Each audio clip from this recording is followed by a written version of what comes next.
Hop. Ok. Ok, un. Ok, bonjour à tous, bienvenue sur Watchalist.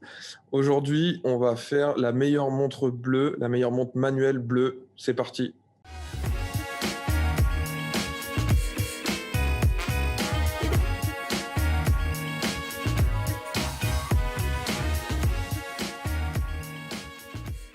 Donc c'est parti, bonjour à tous, salut Meryl, salut Florent. Salut. Salut à tous. Donc voilà, j'ai préparé une sélection de 4 montres. Meryl et Florent ne connaissent pas cette sélection. On est sur 4 montres bleues, 4 montres avec un mouvement manuel, parce que c'est assez important pour moi d'avoir un mouvement manuel. Ça permet d'avoir une montre plus fine et on peut souvent admirer le mouvement. Donc cette sélection, Meryl et Florent la connaissent pas. On est dans des gammes de prix 6-7 000 euros. Et à la fin, on va élire quelle est la meilleure de ces 4 montres bleues. Donc la première, Très bien. la première, c'est la Grande Seiko, donc les manuels de Grande Seiko. Ils en ont pas beaucoup, mais ici c'est la SGB W259, la version en titane qui a un cadran bleu, qui est sortie, je crois, en 2020. Mention spéciale pour la 255 qui a vraiment un cadran intéressant, le cadran Iwate, qui elle est en acier et qui est aussi aux alentours de 7 000 euros, même si je pense que maintenant c'est peut-être même un peu plus cher. Ouais, elles sont vraiment magnifiques celles-là. Il y a aussi la SBGK, parce que je crois que c'est SB, les références Grand Seiko, c'est souvent SB en premier, donc je pense qu'il y a 2 lettres qui sont inversées, mais il y a aussi la SBGK 005 qu'on peut mettre à l'écran, qui a aussi un mont Iwate et qui est bleu, mais qui est moins... en termes de design, qui est un peu plus chargé parce qu'elle a une petite seconde à 9 heures et une réserve de marche à 3 heures. Je ne sais pas si vous voyez desquelles je parle, mais elles sont aussi bleues, donc elles rentrent aussi, et elles sont manuelles de mémoire, et elles rentrent aussi dans ton cahier des charges, quoi. Elles sont vraiment magnifiques. Quand tu parles de cadran Iwate, tu peux nous en dire 2 mots un peu? Alors le cadran Iwate, c'est un cadran qui part du centre. En fait, ça fait comme des... C'est un soleillier un peu à des poils de félin, en fait, très ras. Donc ça fait un peu comme des poils. En fait, le mont Iwate, c'est un mont qui est au Japon, et ils sont toujours assez poétiques, Grand Seiko, là-dessus, sur ce qu'ils voient, sur ce que les horlogers voient et ce qu'ils essayent de retranscrire sur leur cadran. Et le mont Iwate, c'est le mont qu'ils voient depuis leur studio, depuis leur atelier. Voilà, ils appellent ça le studio, et donc ça fait on pourra vous mettre un zoom du mont Iwate. Ouais. C'est une texture qui part du centre, qui part vers l'extérieur comme ça, et qui, moi, ça me fait penser à des poils, en fait, à des poils de félin. Après, chacun y met derrière ce qu'il veut, mais c'est un cadran qui a un rendu vraiment magnifique, une texture super belle, un peu. Alors, c'est pas du tout le même style que la Snowflake, mais pour moi, c'est tout aussi unique que le cadran Snowflake, quoi. Magnifique. Ok. Ouais. Mais en tout cas, ces montres sont vraiment magnifiques, avec donc très bonne sélection pour moi, ça, Vincent. Je suis vraiment d'accord. Alors, tu as la version verte et la bleue, mais après, en termes de finition, on est sur des finitions qui sont habituellement sur des montres qui sont bien au-delà de 7 000 euros, donc très bonne qualité par rapport au prix, surtout sur les aiguilles et les index, toutes polies main, miroir. Et la 259, c'est une série de 3 montres qui sont sorties en même temps. Je crois que c'est la réédition de la toute première Grande Seiko. Ils avaient déjà fait une réédition en 2017 et ils en ont refait une en 2020 de la première Grande Seiko. Ouais, à l'époque où ils étaient en concurrence avec King Seiko. Ouais, c'est ça. Donc voilà pour la première. Après, je passe à la deuxième et à la fin, on aura les 4 et vous pourrez choisir. Donc ensuite, ma montre préférée de Glashütte Original, la Pano Reserve, donc qui du coup est une montre bleue manuelle. On est sur un diamètre un peu plus important à 40 mm.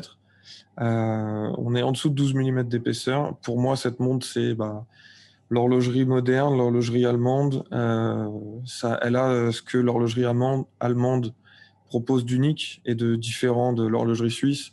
Un design différent, un mouvement différent, la 3/4 plate. On a de la gravure main sur les ponts de balancier. Voilà, les chatons en or, etc. Et je la trouve vraiment géniale, cette montre. Ouais. Et c'est sûr du prix, là, 7 000 euros seulement? Pour moi, elle était plutôt autour de 10 000, non? Ouais. Je peux vérifier, c'est peut-être pas le prix en magasin, mais je crois que si. Ouais, le prix magasin, on est au-dessus. Hein, en tout cas, la panomatique réserve, lunar. la panomatique lunar, elle est à 9002 en magasin. Donc, mais celle-là, elle se trouve neuve. J'ai vérifié, hein, elle se trouve neuve à ce prix-là. Ah ouais, putain, c'est un bon sur rapport qualité-prix là. Peut-être sur Chrono 24, mais en magasin, peut-être pas sûr. Mais en tout cas, ouais, on est au moins grand minimum 7000. Ouais. Il y a des revendeurs sur Chrono 24 qui la vendent à 7000, 7500. Donc ouais, le cadran bleu est super bien réussi. Je peux en parler un peu puisque ayant une panomatique lunar avec exactement le même cadran, enfin mis à part la réserve de marche qui est remplacée par une phase de lune, le cadran bleu est vraiment bien réussi. Il est très sombre quand il y a peu de lumière, quasi noir, et beaucoup plus clair avec la lumière du soleil. Donc ça permet d'avoir différentes teintes de bleu en fonction de l'éclairement extérieur. De l'éclairage extérieur, pardon. Donc très très beau cadran. Là, sur la photo, il paraît un peu terne, mais il joue vraiment bien avec la lumière.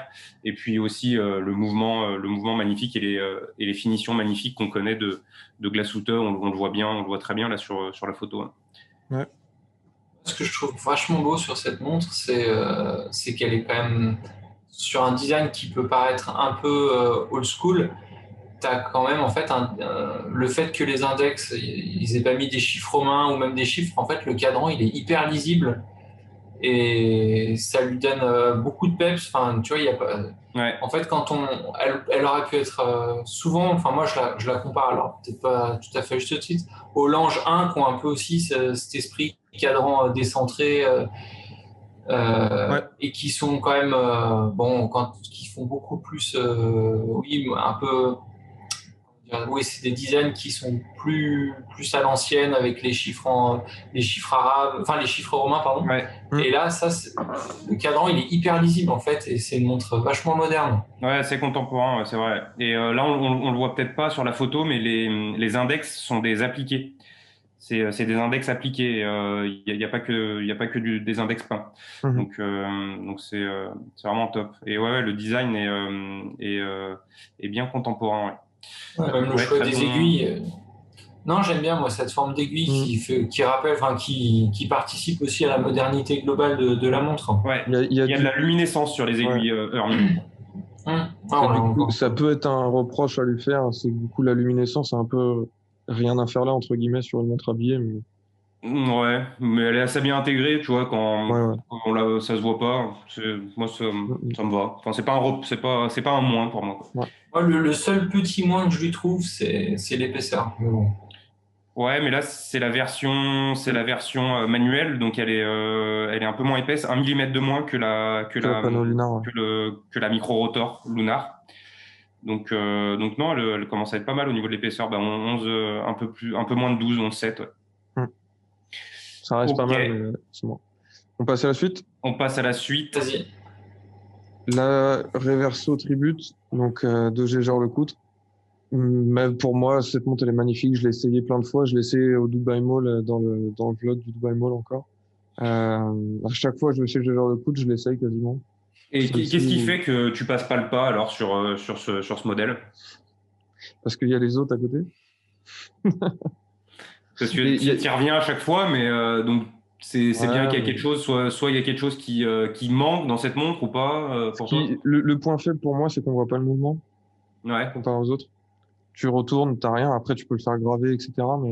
Et après, ce modèle-là aussi, le point faible entre guillemets, c'est que elle a une sœur jumelle qui est le modèle avec le cadran bordeaux et que je préfère au modèle bleu parce que plus unique.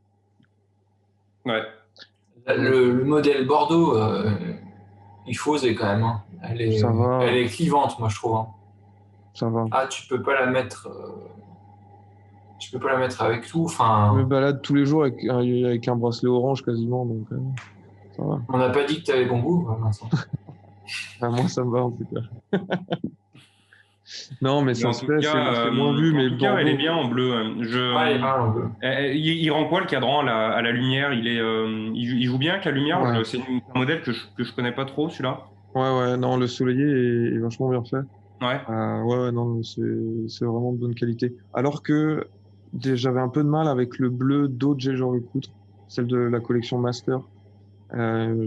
je sais pas, en les essayant, j'avais un truc qui me paraissait bizarre. C'était peut-être la lumière du magasin, mais alors que celle-ci, non, quand je l'ai essayé, tu le vois dans la vidéo, c'est magnifique, quoi. Ça rend vraiment bien. Ok, Elle donc existe, enfin celle-ci, c'est un modèle qui existe, enfin qui est de la gamme actuelle ou c'est une Ouais, ancienne gamme? Ouais, c'est de la gamme sorti actuelle. en 2019 de mémoire. D'accord. Ouais.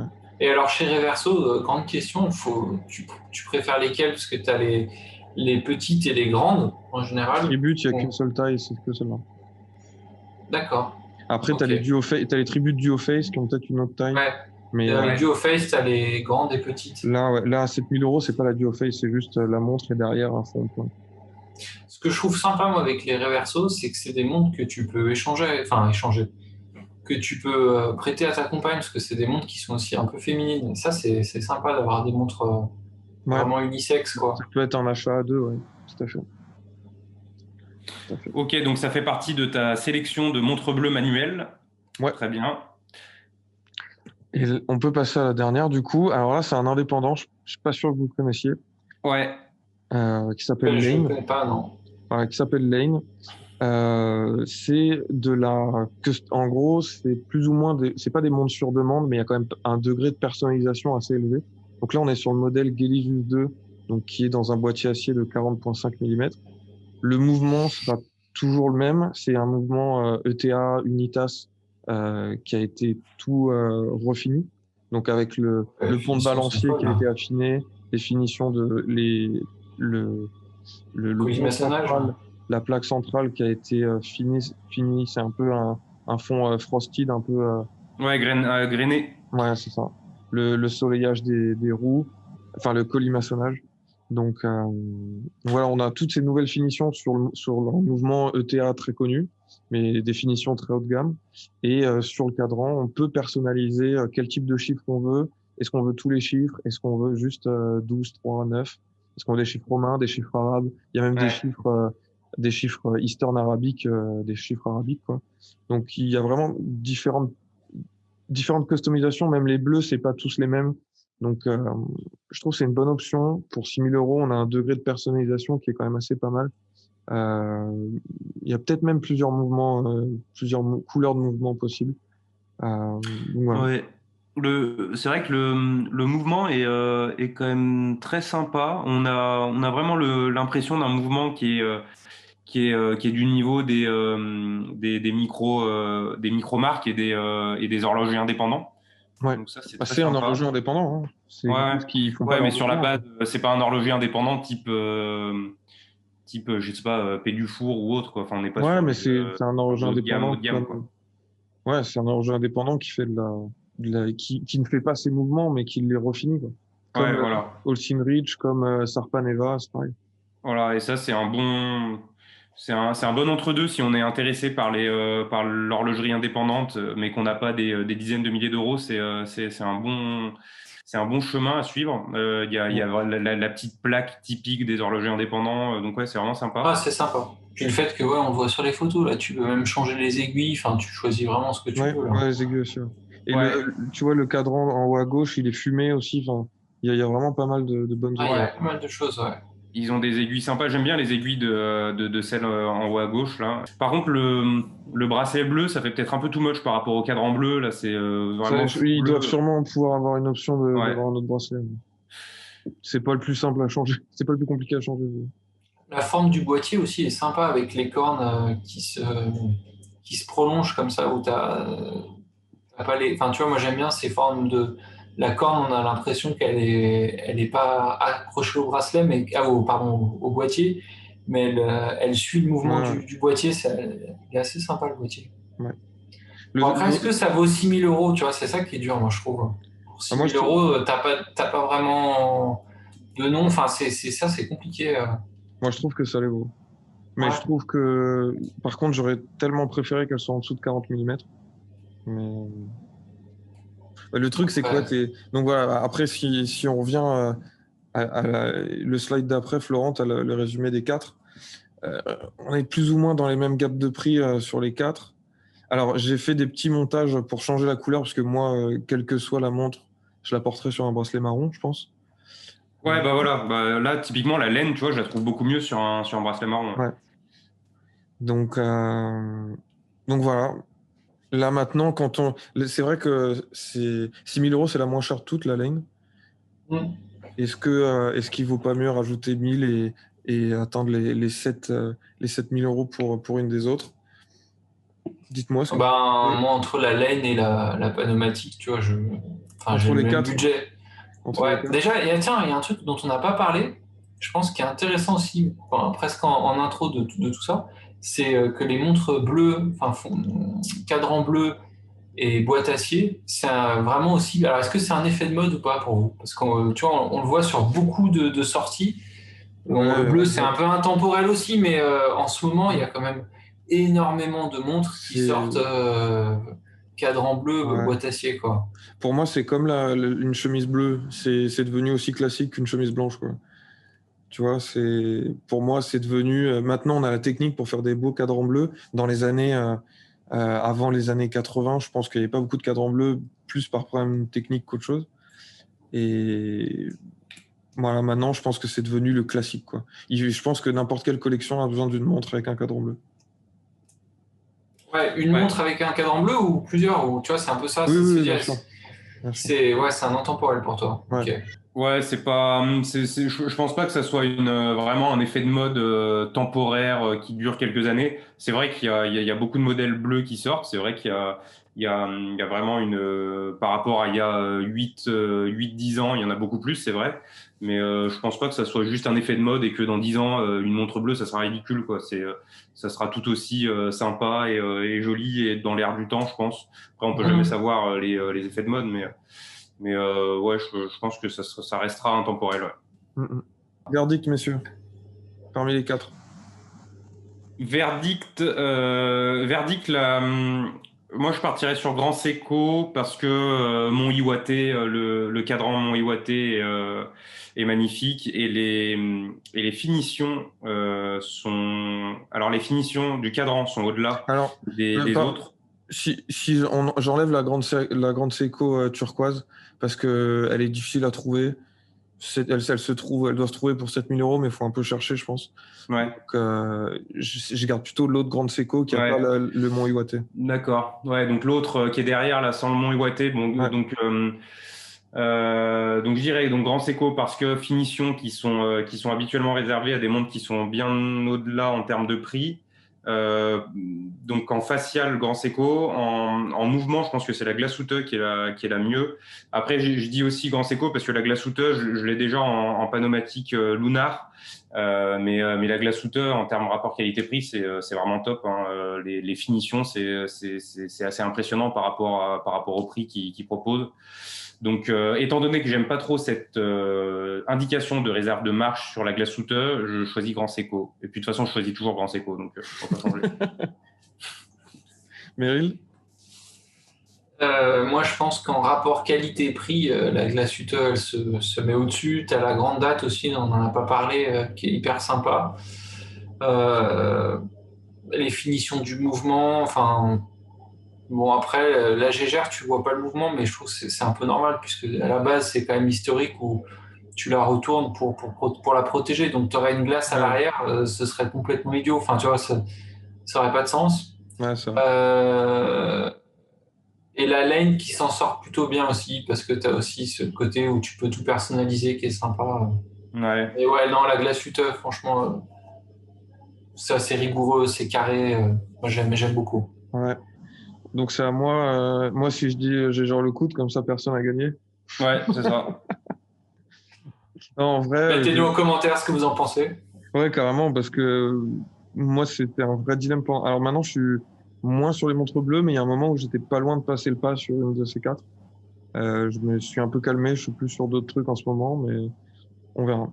Si j'avais à choisir là, je serais bien embêté. Je pense que la Pano Réserve, ça reste les deux, la Grande Seco et la Pano Réserve, ça reste une valeur sûre, j'ai envie de dire. La Grande Seco est quand même pas mal. J'ai pas regardé si elle était vraiment. Je pense qu'elle est assez disponible, mais j'avoue que j'ai pas cherché sur Chrono 24 ou quoi. Vu que c'est un peu une spéciale, je pense pas qu'elle soit Mm. limitée. Je pense pas qu'elle soit limitée, mais je l'ai jamais vue en magasin. J'ai jamais essayé, en fait. La Grande Seco, c'est ça, c'est que je l'ai jamais essayé. Alors que la panneau réserve, je l'ai essayé et elle me plaît beaucoup, quoi. Et là, j'ai jamais Après, fait. la Grand Seiko, pour pas non plus la démonter, mais j'ai l'impression que le mouvement, il est un peu petit par rapport à la boîte, non? C'est pour ça que t'as... Ou pas forcément. Un peu. Parce que tu sais, quand quand tu nous as montré l'arrière de la montre, Ouais, ouais. t'as quand même une... ouais, Un peu, c'est vrai. t'as l'impression que le mouvement, il est... Ouais, un Ils peu, ont un peu pris comme sur les jaquettes roses. Sur les jaquettes roses, ça fait Ouais, pareil. Ouais. ça fait un peu Enfin, pareil. moins, mais Ouais. ouais. Je pense que pour l'instant, si j'avais à choisir, je partirais sur la panneau réserve, surtout parce que j'ai pas essayé la grande Seiko. Donc si tu remets l'écran final, on a donc, ouais, moi je pense que je pars sur la panneau réserve parce que c'est celle que j'ai essayé. En tout cas, j'en ai essayé que deux parmi les quatre, la Gel Recoute et la panneau réserve. Et c'est celle qui m'est le plus restée en tête, je pense. Ouais. Bon, elle a un 3/4 plate à l'allemande vraiment magnifique. Hein. Ouais, ouais, ouais. Très, très beau Vraiment. modèle, ouais. Ce qui est compliqué aussi quand tu nous parlais de la lane là, sur une montre que tu personnalises toi-même, c'est que tu peux pas l'essayer. Tu vois, par Ah, tu peux définition. toujours aller. Alors, je mets le Covid de côté. Tu peux toujours aller dans leur atelier en Suisse, à Genève, Ouais, ok. et essayer des montres qu'ils ont déjà fait, tu vois. Donc toi, tu te payes un aller-retour Dubaï-Genève, Oui, non, tu mais essaies ta voilà. montre et tu fais ah non, en fait, c'est pas tout à fait ça, et tu rentres chez toi, quoi. Ouais, mais après, tu vois, quand tu es dans une démarche de travailler avec un horloger indépendant et tout, enfin, c'est aussi une expérience, tu vois, d'aller dans l'atelier et tout, et de voir comment ils font les montres. Et enfin, pour moi, ça vaut de l'or, ça, tu vois, d'aller ça vaut un voyage, tu vois, d'aller dans l'atelier, de voir comment ils font, voir comment ils travaillent avec leur technique traditionnelle. Tu peux pas faire ça chez Enfin, si Glashütte, tu peux visiter la manufacture, mais c'est pareil, faut aller en Allemagne. Ah ouais, ok, non, non, mais ça se tient, ça se tient. Donc avoir la démarche, donc toi tu conseilles sur une montre de ce prix-là quand même, c'est de faire, en gros, ils ne vendent pas que le package avec la montre, c'est Tout à la fait. totalité, quoi. C'est le contact en direct avec l'horloger qui Hum. t'explique, qui te propose des choses. Ouais, ouais, non, c'est pas tout à fait la même expérience. C'est pas la même J'entends. expérience que ouais, d'aller dans un mall et de la prendre et de repartir avec un petit sachet, quoi. C'est Ouais. ouais, c'est tout un truc. Mais ouais, je pense que je partirai quand même sur la panneau réserve au final. Donc la panneau réserve gagnante, j'ai envie de dire, désolé Florent, rendre ses Ah copains. non, mais je suis bien convaincu, hein, puisque je l'ai acheté, donc très Ok, bien. bah merci messieurs, merci à vous, merci d'avoir regardé cette vidéo et à la prochaine. À Merci bientôt. Vince. Ciao.